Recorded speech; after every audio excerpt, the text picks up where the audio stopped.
just with thumbs. Nice dirty ones. I kick around with short swims.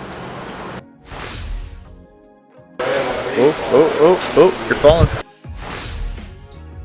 Good morning, Trainiacs. Almost should say good afternoon, feels like afternoon. Had a bit of a long morning routine today. And by morning routine, I mean sitting on the couch looking at my phone.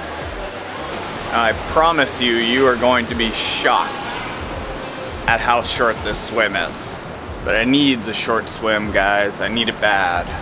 I'll explain how I'm rejigging things or approaching things in this last 7 weeks of the long swim training. Swim now.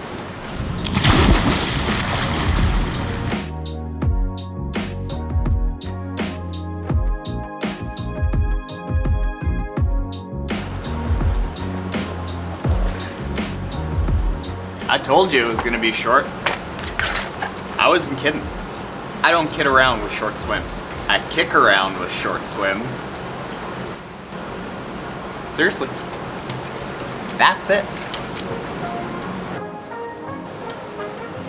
This bar, that pool, this shirt, this routine, it's like Groundhog Day right now. The mental motivation to train right now is like, hey, all good. The body, however, it's doing a little kicking and screaming. Oh, you're falling. As those long workouts become extra long, like the 10K last Friday, and I was just talking to Jacques, it's gonna be like 15K in just a few weeks. Those key workouts are like DJ Khaled Major Key, yo. So those are like the bread and butter. The only thing that I've got to worry about in the week is those workouts. And that means that everything else besides that workout has to take a back seat to making sure that I can do that workout as far as the rest of the week workouts go. How many times did I say workout there? Because the body's feeling a little sluggish today, you get that candy ass workout. I'm just trying to think here how this compares to the last long swim. I remember that my body certainly didn't hold up to the training nearly as well. Like shoulders hurt, everything tightened up in between the shoulder blades. I think I even had a little neck thing back then. None of that's happening right now. The structure of the body is okay. I'm just a little tired. Am I getting old? Could be a little bit of that, but all the rest of my training now is way more volume than I was doing then. So I'm gonna go out on a limb and say that that's the issue.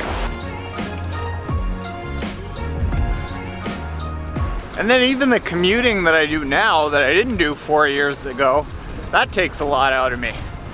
That added 5 hours, even though most of it is pretty easy depending on the wind, the weather, still added work. And then even all the recent changes that are happening around here. Moving around the whole office. I've been editing a lot of the Triathlon Taren videos for the past 9 days, and that extra 2.5 hours takes up a fair bit of work. And then launching some new Triathlon Taren and post products and projects while we're working hard to kind of ramp our way down on some of the existing contracts.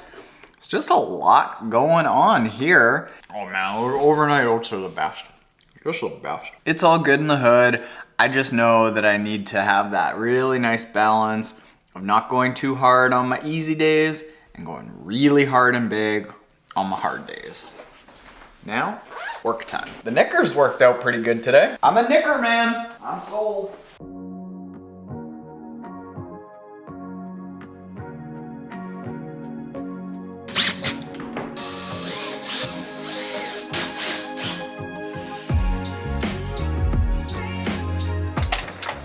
Time, and it's so nice out. Oh my goodness. Apparently a lot of you must be getting flat tires because you're asking me how to change tires. Let me get some supper and then we're gonna do that. Don't you touch that camera. Alright, I'm out of my work clothes. Let's talk about changing this tire. Alright, once you get that wheel all loosened up, knock it off. And then place your bike down with the drivetrain facing up. Don't let that sit on the ground. Empty any remaining air out of your tire. What you always want to use on a wheel is your valve stem as basically like a placeholder. Start with your tire levers at the opposite end of the wheel from your valve stem, and this will help you kind of keep track of where you are. You wedge it right into the tire, in between the rim and the tire. You see that?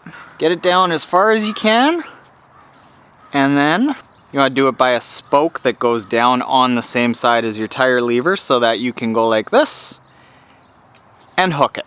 Once you have that, you can take your other tire lever, also wedge it underneath, and start prying it.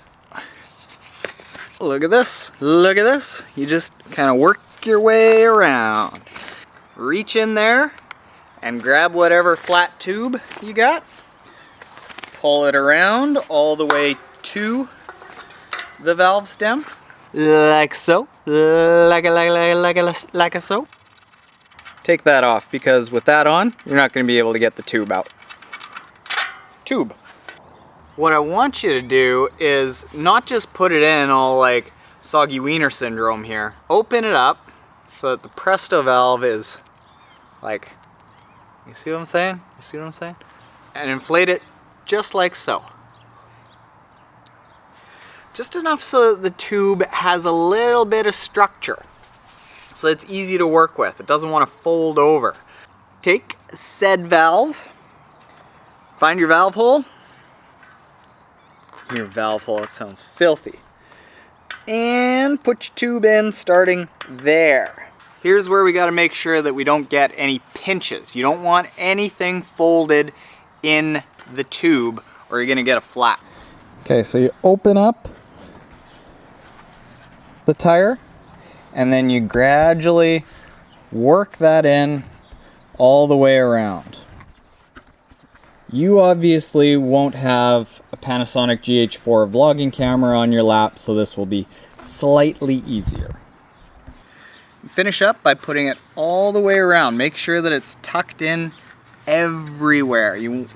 If it pinches in between the tire and the rim as you're inflating it, you're going to get yourself a flat.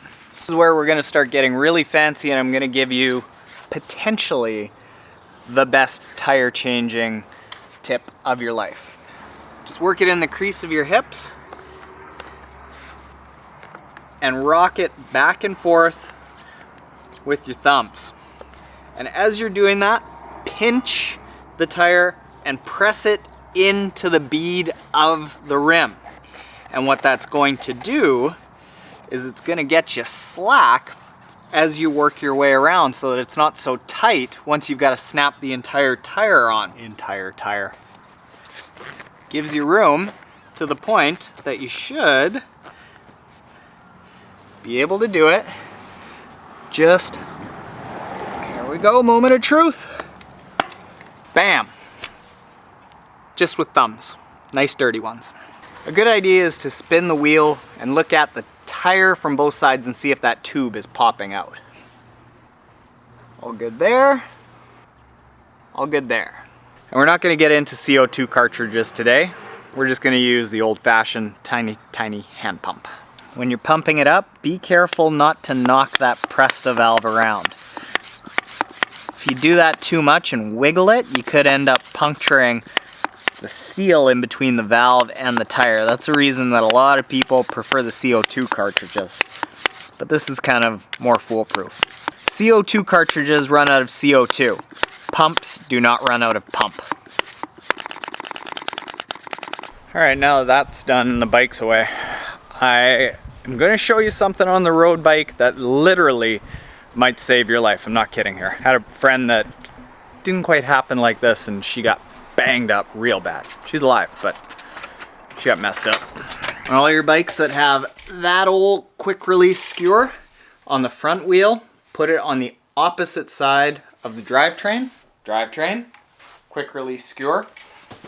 And then on the back, when you close it up, make sure that it's pointing towards the front of the bike on the back, and that you close it up tight enough that there's an indent in your hand. Why you point it forward is because if somebody ever comes up in behind you and it's pointing backwards, it's going to catch in their spokes, shred up their spokes, and they are going down real hard. This way, it's a lot safer. There you go. Life-saving tips from Triathlon Taren.